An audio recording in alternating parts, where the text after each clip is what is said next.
Hiya naman kayo sa inyong kapwa Pilipino. Wala nga kayong isang proof na confidential funds yan.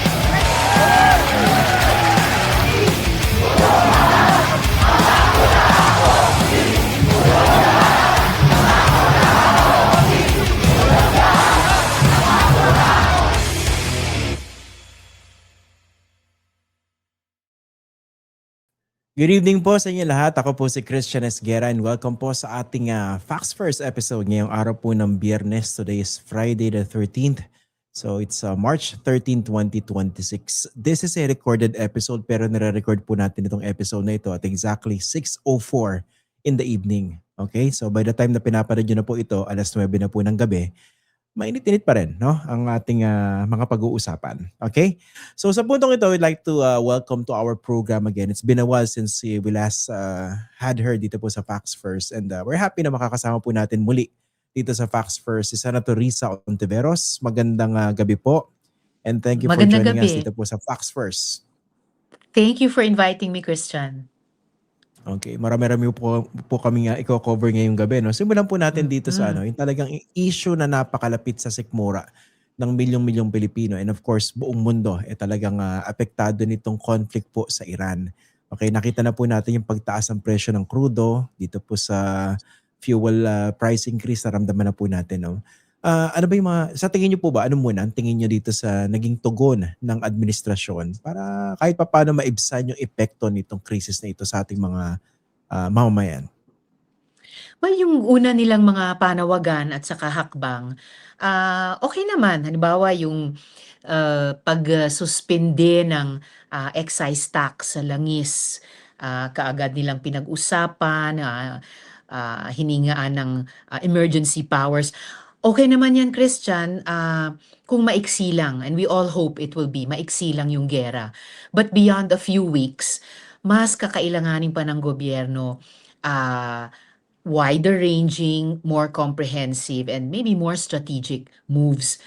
Kung sa usapin ng tax lang, beyond suspending the excise tax, pinag-aaralan namin ngayon yung paano pwedeng ipanawagan very concretely yung pag-suspend ng VAT on yung langis at saka mga produktong langis. Beyond that, kailangan kasi may immobilize na dagdag na resources ang gobyerno para saluhin, i-subsidize yung mga pinaka-vulnerableng sektor sa ngayon to include yung mga public transport drivers natin, yung mga magsasaka at mangingisda natin sa kanayunan at syempre yung mga overseas Filipino workers nating apektado dun sa mga bansa sa Middle East at mga pamilya nila dito. That's why nung nakaraang linggo, top of the week, Monday, nanawagan na ako na magpasa kami sa Kongreso ng 52.8 billion pesos supplemental budget na ang breakdown niyan, items para sa transport subsidy, items para sa agricultural subsidy at dagdag repatriation at reintegration fund sa mga OFWs. And we already started, Christian, to identify mga possible sources of funds. So, ilan ito na I think dapat pag-isipan na rin ng executive. Sa panig namin, simula na kaming mag-usap kina Akbayan Representatives Chel, Jokno, Percy Sendanya at Dada Kiram Ismula at si Dinagat Islands Representative Kakabagao na i-initiate nila sa House itong revenue measure na to. And ako rin naman dito sa Senado, nagda-draft na rin ng counterpart measure at ipapakiusap ito sa mga kasama ko sa Senado. Sa informal discussions po ninyo or conversations with your colleagues, kumusta po yung kanilang tugon dito or appetite for a supplemental budget at this time? Well, yeah, I think there is an appetite.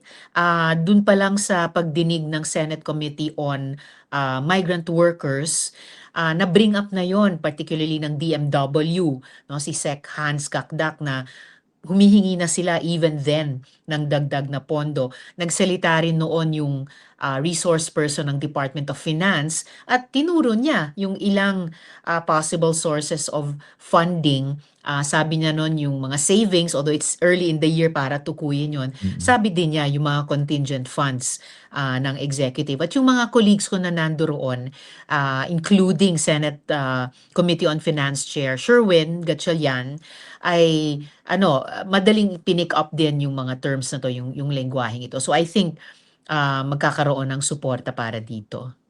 Oo, at saka maganda rin po yata 'no, may coordination yan with the other branches of government. Of course, in particular the Yes. executive 'no? Meron po bang Oo. gano'n?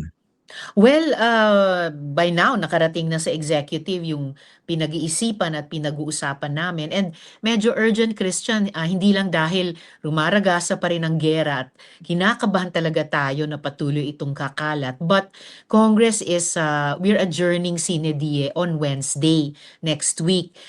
So Mm. medyo urgent, may time element dito. Of course, pwede naman kaming mag-special session. Pwede namin ipanawagan sa presidente na tawagin niya kami sa isang special session. Kahit isang dagdag na linggo, Christian, para maipasa namin ang isang supplemental budget.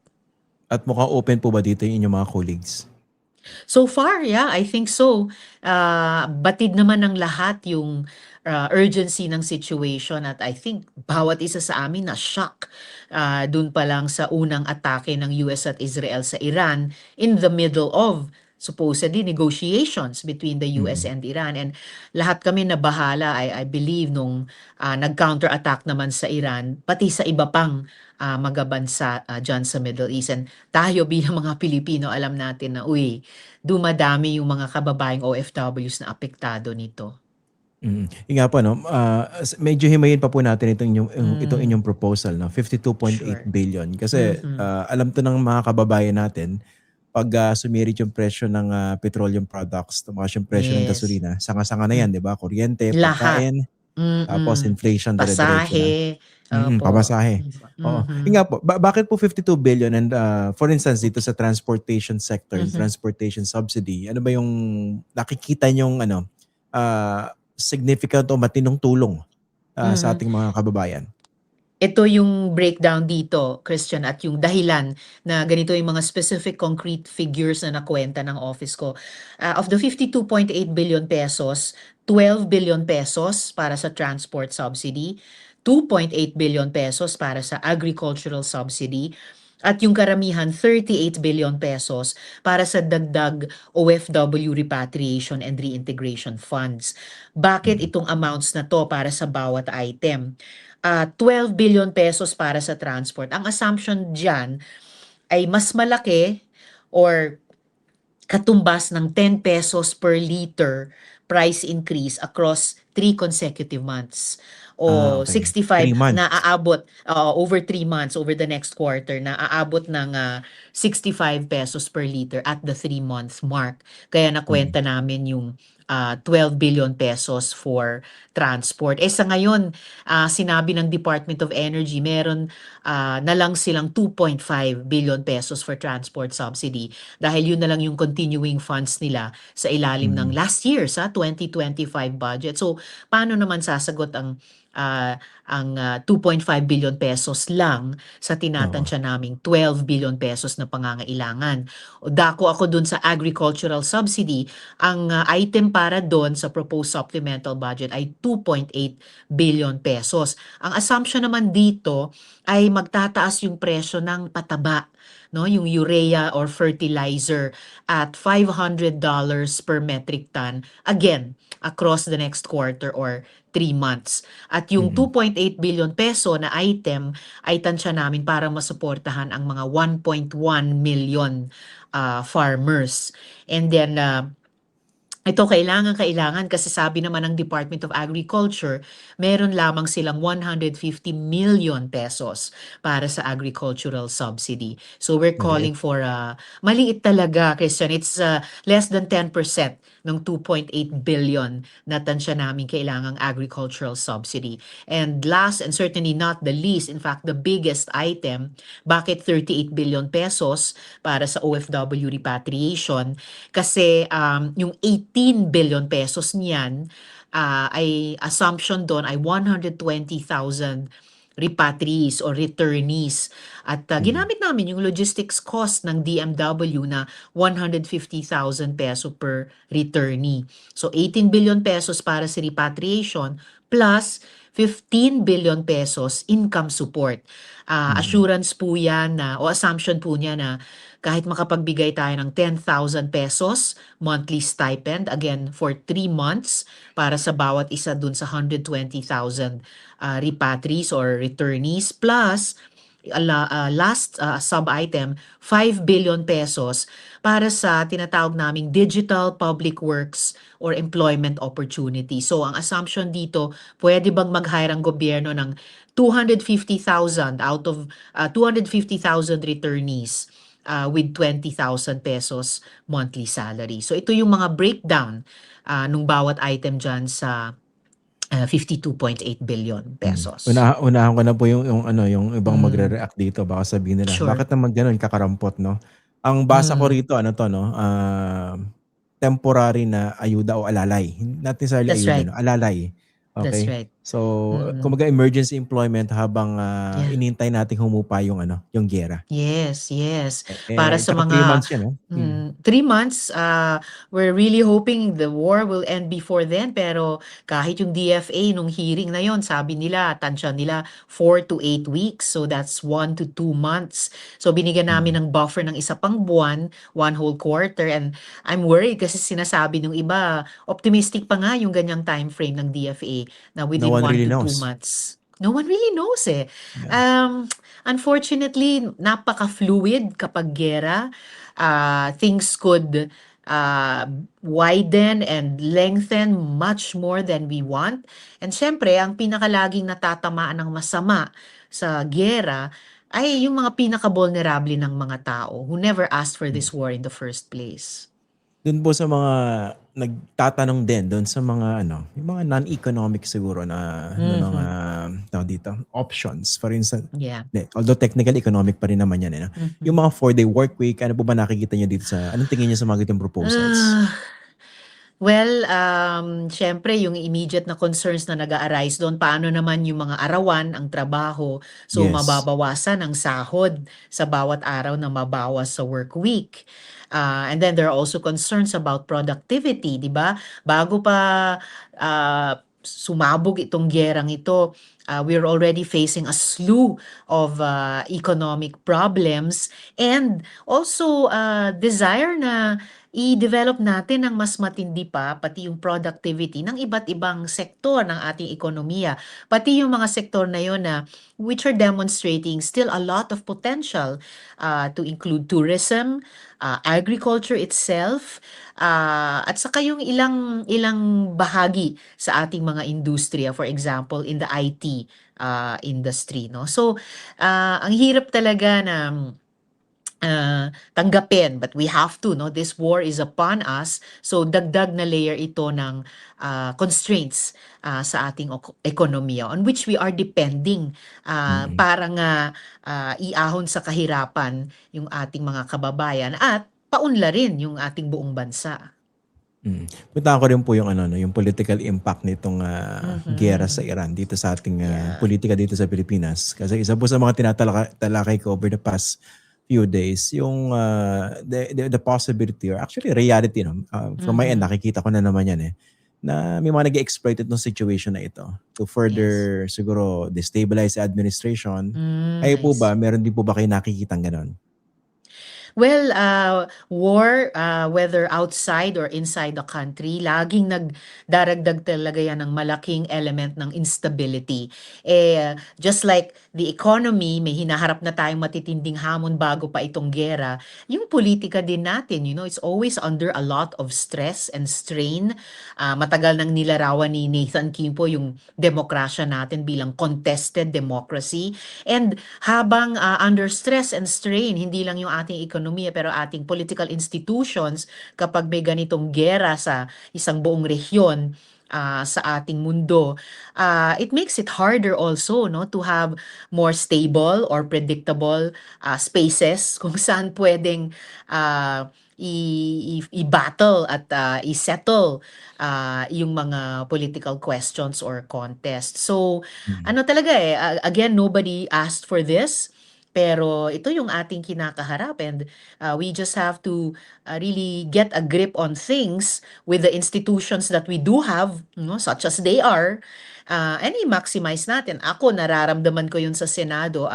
We really confronting the seriousness of all this. From the perspective of the so-called middle forces, no? Kasi alam natin na biyak yung unit team noong 2022. Ngayon, nadidinig natin si Sara Duterte, medyo madaldal sa kanyang mga proposals dito sa pagtugon dapat ng gobyerno sa Iran conflict. Ang isang pagbasa dyan, mukhang ginagamit ito para atakihin yung administrasyon and to further destabilize it.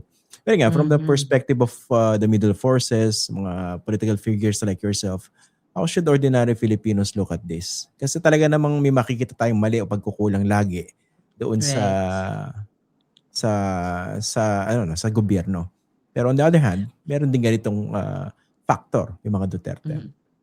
Well, par for the course na kapag may ongoing political confrontations, tapos may sumabog pang giyera sa isang malaking rehiyon ng mundo, par for the course na magpapatuloy o titindi yung mga banat ng mga puwersa na gustong kunin ulit yung kapangyarihan. So, it's something na we have experienced even before the war started, and talagang hindi nakakagulat para sa akin maobserbahan yan sa ngayon.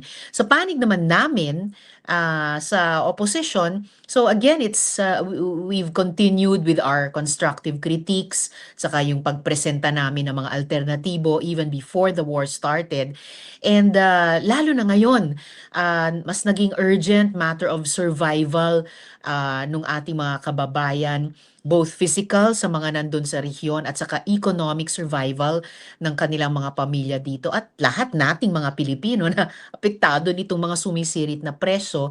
And it's also incumbent upon us, dahil sinasabi naming opposition kami and we want to make the better offer, the more attractive offer sa ating mga kababayan, na maging kapaki-pakinabang din sa mga panahong ito. So all the more sa ganitong konteksto, I think that constructive critiques are called for, support for correct moves and calls is also called for, at yung mga konkreto naming proposals, I think have all the more value. Kaya I'm happy to be able to contribute itong ideya ng supplemental budget, specific items, with specific amounts, and specific na pagkukunan din, no, ng mga pondong ito. The sources we've identified, possible sources we've identified so far, Christian, ay nagsusuma total ng higit pa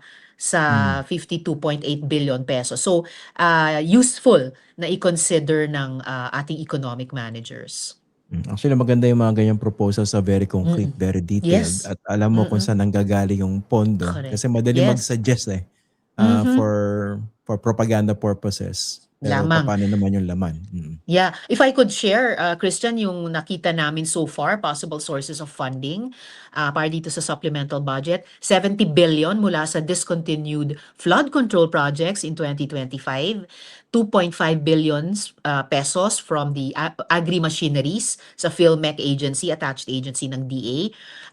Pwede rin nating i-phased obligation, no? Yung large-scale infrastructure projects para in those phases to free up some of those funds para dito sa supplemental budget.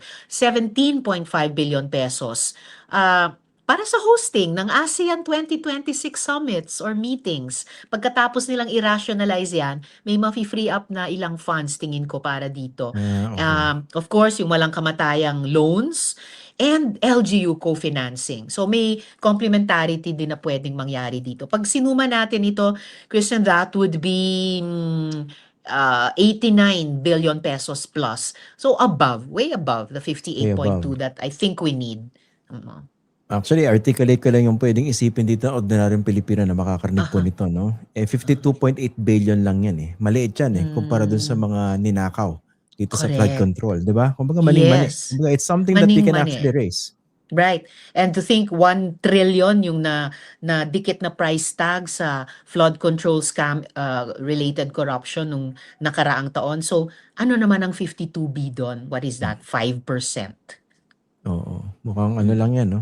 Di ba yung ibang flood control projects nasa 100 mhm, billion eh? Ay, hindi, sorry, correct. 100 million. 100 million. Million.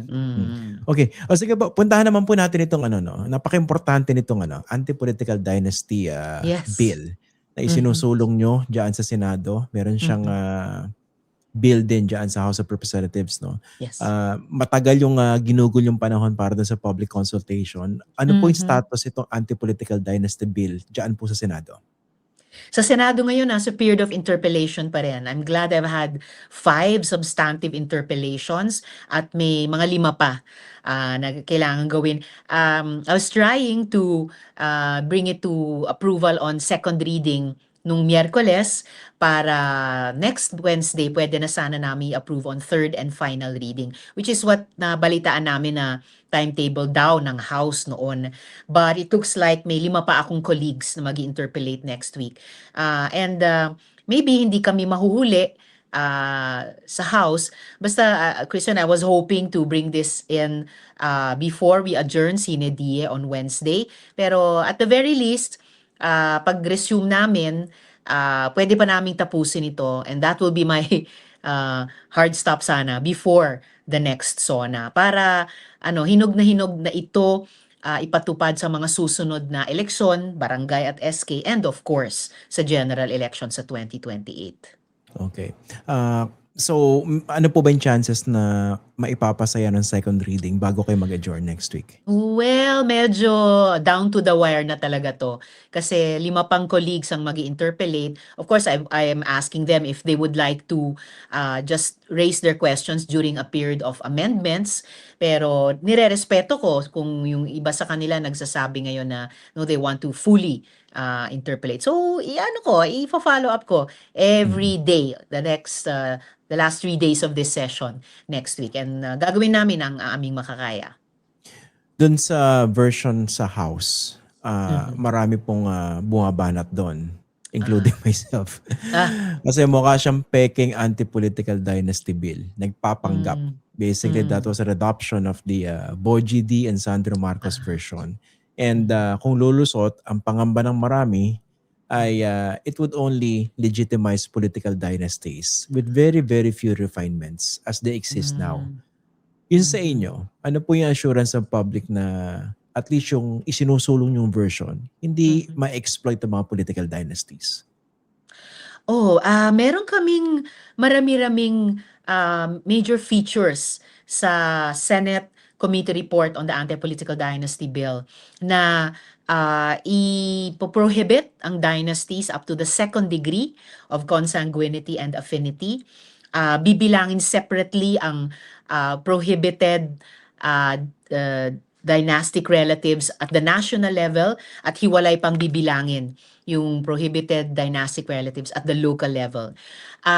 Pagbabawalan din na mayroong humahawak ng national position and then may kamag-anak to the second degree na papasok sa party list. Kapag ka may hawak na posisyon sa local, bawal din pumasok sa party list um, ang dynastic Kumbaga, relative.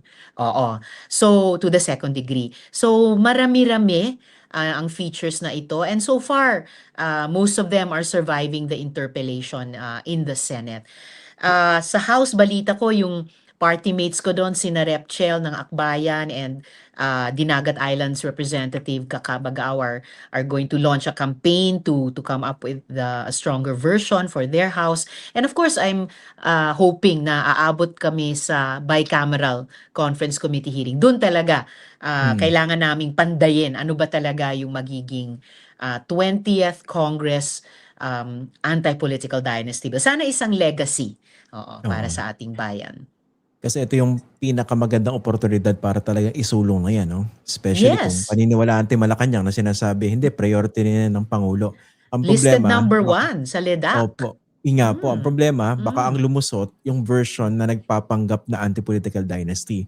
Yung sa inyo po ba maliwanag na, kunwari, nasa national position yung isa, bawal na may kamag-anak within the second degree sa local? Yes. Bawal Malinaw. yon.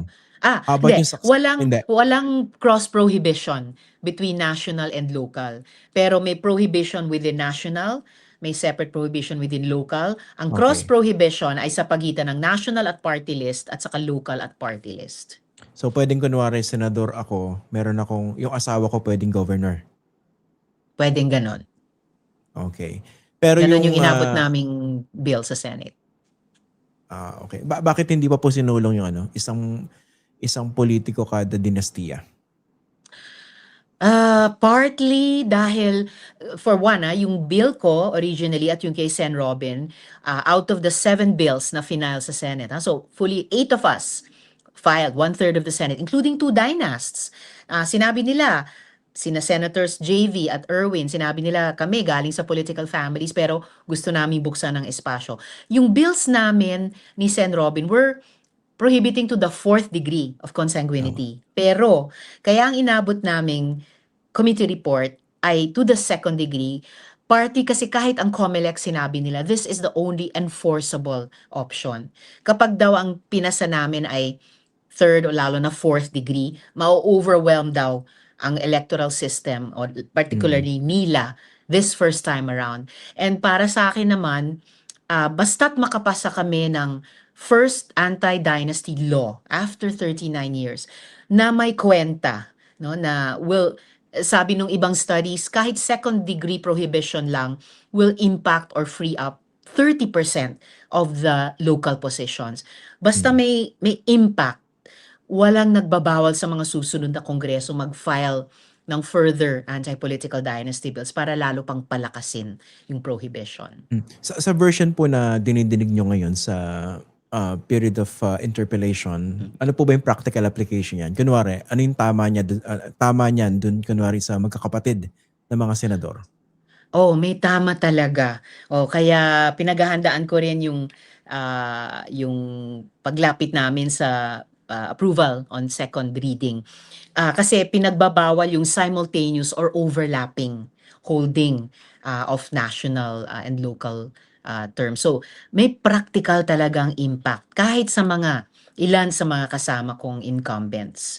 And that's also why ang nilalatag na mechanism for deciding is in a way right of first refusal. Yung mga pamilya muna ang mag-usap. Given the prohibitions in the law that we will be able to pass, kailangan mag-usap sila o sino sa atin lang ang tatakbo. Failing that, pag hindi sila magkasundo, mayroong draw lots na i-oversee ng COMELEC. Yeah. So kunwari kasi yan minsan 'di ba yung mga magkakamag-anak, hindi naman sila magkakampi. So may Totoo. mga sitwasyon na yung resources hindi naman talaga kontrolado ng isang pamilya. Miski Opo. magkaapelido kasi magkakaaway. Yes. So kung Opo. dumating yung punto na sabay-sabay sila nag-file, draw lots po yung Right. solusyon. Draw lots yung solusyon kung sabay-sabay silang nag-file at hindi talaga sila magkasundo, sino lang sa kanilang tatakbo. And we provided for that dahil kahit dun sa mga sitwasyon na may mga magkakamag-anak na hindi magkakampi or magkakaaway, but if they run together despite the prohibition, talagang may epekto na ika-crowd out nila yung Yeah. mga non-dynastic contenders. Kasi may ipit lang sila sa dalawang malalaking nag-uumpugang bato. Rather than if by decision of the clan or simpleng draw lots overseen by COMELEC, mas magkaroon ng espasyo for new contenders na non-dynastic. So example niya kunwari sa Taguig, no? Yung dalawang senador, pareho magkapatid na Cayetano. Tapos yung asawa mayor ni Alan Peter Cayetano. Yung sa version ninyo, ang tatamaan yung magkapatid kung pareho silang senador. Pero yung asawa pwede. Hindi. Kasi walang cross prohibition between national and local positions. Okay, so pwedeng congresswoman pwedeng mayor yung asawa, senador yung asawa. Pwede po yan. Pwede. Pero kung magiging congressman kunwari yung asawa o kapatid, tapos mayor, may tama yon. May tama yon. And by the way, yung tanong mo, Christian, interesante din for the BICAM because sa Senate version, binibilang namin ang mga district representatives bilang local officials. Pero I Mm. think sa House version, binibilang sila bilang national officials. So isa pa yun na pagdedebatihan namin sa BICAM if we reach there. Alam ko nagkaroon before ng debate long time Mhm. ago sa Senado diyan eh. Kung itatrato Yes. bang national o local ang mga Mhm. district representatives. So you're Mhm. expecting that to be raised no kung umabot man sa Oh, for BICAM. sure. For sure. No. Yeah. Mhm. Paano naman po yung kunwari dinestiya ka dito sa isang tawag dito distrito Mhm. tapos magpapatakbo ka sa kabilang distrito. Ah, ang sa aming version ay prohibited ang dynastic relationships, holding of office, running for office, kapag sa local, kapag magkaparehong probinsya, distrito, syudad o munisipyo. Mm. So yun. So kailangan interpret at i-enforce ng COMELEC yan. Kung kahit ibang distrito pero magkaparehong probinsya. So, may mga permutations diyan Okay. na kailangan namin pagkasunduan talaga sa BICAM para kung maging batas yan, malinaw na malinaw na malinaw sa COMELEC what they can and should do. At saka ang problema po dyan, we cannot underestimate the guile of Mhm. the political dynasties. They will For always find a sure. way. Hindi po Oo, ba? nag-e-evolve din sila. Lumabas yun sa interpellation ni Senator Sherwin sa akin. He asked a great question and I was able to put on record in response na nag-e-evolve talaga ang mga dinastiya over time para makalusot, makatakas sa evolving laws natin. Okay. Isa po yan sa mga inihintay natin para kung Mhm. sakaling pumasok yan, baka naman kahit papaano gumanda yung maging resulta ng ating 2028 election. No? Ito Yes, po, huling... kasi Oh. yun pa lang yung 30 sa second degree prohibition pa lang of consanguinity and affinity, ma-impact na daw ang 30% of local positions. Hindi yun Mm. maliit, Christian. Malaking bagay yun. Mm. Speaking of 2028, no? Mm-mm. Kumusta po ba yung paghahanap ninyo ng common candidate sa opposition na legit dito sa middle forces? How close or still far away from you? Far away are you from reaching that point? Yung single candidate for president.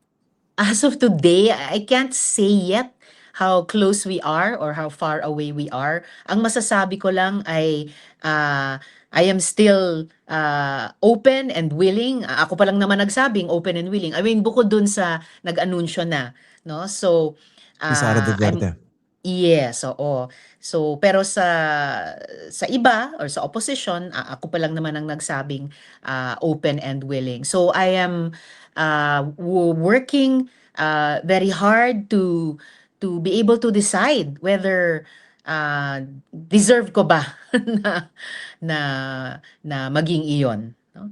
And I'll have to learn that sa ating mga kababayan. Oo. Pero ibig sabihin dito sa effort to come up with a single candidate, sino po ba? Who's Mm. leading the way? Are you the one doing that? Or is it a Um, group?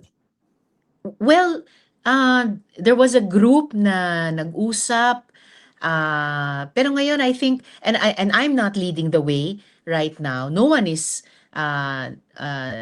among us, at least among the politicians, is leading the way. Ako'y nagpapasalamat sa civil society groups who convened meetings, who have been trying to put together a process.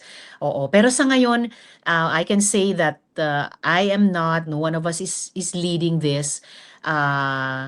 And I can just speak for myself na, Mm. ayun, I'm really preparing, oo, na we have to come up with that situation na a single, strongest standard bearer. Would you agree na if the opposition, yung legit opposition, ginagamit ko po laging term legit, no? Sabi nila, middle Yes. forces. Kung hindi kayo makakakuha ng isang kandidato na malakas, nalalaban head-to-head kay Sara Duterte, forget about it. She would be winning it. Practically. So, Kung watak-wata kayo in short. non-starter na, sorry? Kung watak-wata kayo. Kumbaga, forget about it. Mahirap Dapat talunin si Sara. dapat nagkakaisa na kami by that time. Hindi kami dapat o pwedeng watak-watak. For me, it's not an option. It's not an option na hindi nagkakaisa around one single strongest standard bearer. Kailangan yun. And that's what I'm preparing for. Yung may mga nakakausap ako nadidinig, nakikita on social media, they're pushing for you. At the same time, meron ding mga nagsusulong naman kay former Vice President Leni Robredo. Kayo po ba? How are you treating her? Kasi sinasabi naman, hindi, open pa yan. Umaasa pa rin kami tatakbo yan. Sinasabi ng iba, hindi, makulit kayo. Sinabi niya na hindi, ayaw niya lang maniwala. Pero kayo, how are you treating her? Since she's a long-time ally, I think that all options are open for everyone. So, but I can speak really only for myself. So, I take what all allies say in good faith, and at the same time, I think sa ngayon all options, I sense all options are open for everyone, which maybe that's good for the opposition. Mas maraming options. And as I said, Christian, I'm preparing for that. But you have to start early, which you're doing now. We have started early. Yes. Hindi tumigil yung paghahanda since 2022, 2025, and onwards. At saka there's some promising signs that people saw in the midterm elections, hindi po ba? Yes. The surprise victory ni Bam and Kiko, pumasok sa Magic 12. Number 2 pa si Bam Aquino, who would have thought, hindi ba? Kumbaga And malakas number yung, 5, yung si youth. Kiko. Oo. Oh.